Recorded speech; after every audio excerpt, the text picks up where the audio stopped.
First off, let's be clear. What we're witnessing is historic. Changes of this magnitude, happening over such a short period, are rare. So yes, you're right to focus on it. It's absolutely stunning. To really understand what's going on, we need to look at some fundamental shifts in the United States and the global economy over the past 40 years. Let's start with the 1970s. The Rand Corporation picked 1975 as a reference point, and that makes sense. It was a pivotal decade. Think of the years from 1945 to 1975 as a unique era. After World War II, the US found itself in a position unlike any other country.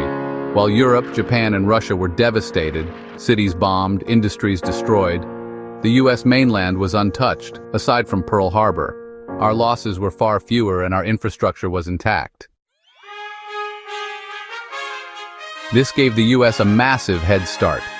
The British Empire, which had dominated for centuries, was finished. India gained independence in 1947, and suddenly there was a power vacuum that only the US could fill. The world's reserve currency shifted from the British pound to the US dollar. The British Navy gave way to American military might, now armed with atomic weapons. The US lent money to Europe and Japan so they could rebuild, buying American equipment to do it. But by the 1970s, this special situation was over. The big fear in America was slipping back into the economic turmoil of the Great Depression, which had been the worst collapse of capitalism in history. So, what did the American capitalist class, the employers, the 3% who hire the rest of us, actually do? Well, they realized that Europe and Japan had recovered. German and Japanese industries were back, producing goods that were just as good as, or even better than, American products. And honestly, often cheaper too. That's why in the 1970s and 80s, Americans started buying Volkswagens, Toyotas, Nissans, because really they were simply better cars than what Detroit was making. Faced with all this competition, US business leaders made three big moves. First, they moved manufacturing overseas, where wages were lower. Second, they invested in automation, replacing expensive American workers with machines. And when they couldn't move production, they brought in cheap labor through immigration. These strategies, well, they worked. Profits soared. Even those who hesitated to move operations to China or elsewhere eventually followed because the first movers made so much money. But let's be clear, no one forced American companies to do this. It was a choice driven by the pursuit of profit. Meanwhile, the consequences were devastating for American workers in cities. Take Detroit, for example.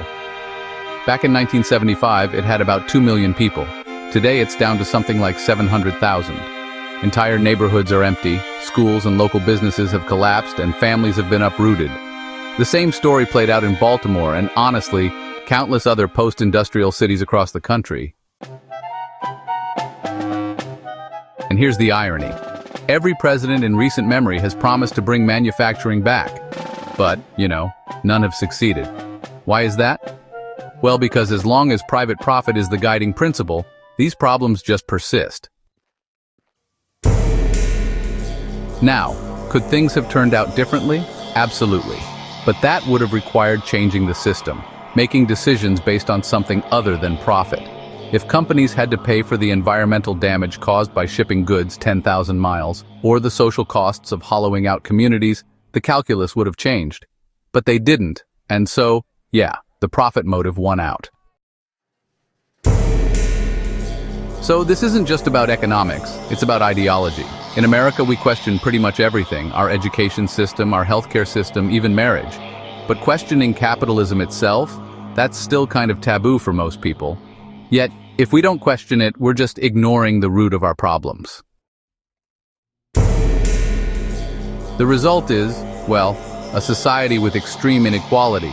Just think about it. 3 people in America own more wealth than the bottom half of the population. We're the only major country without guaranteed healthcare. Most people are living paycheck to paycheck. And when tariffs are introduced as a supposed fix, they often backfire, raising prices for consumers and creating uncertainty for businesses. Tariffs are basically like a sales tax on imports.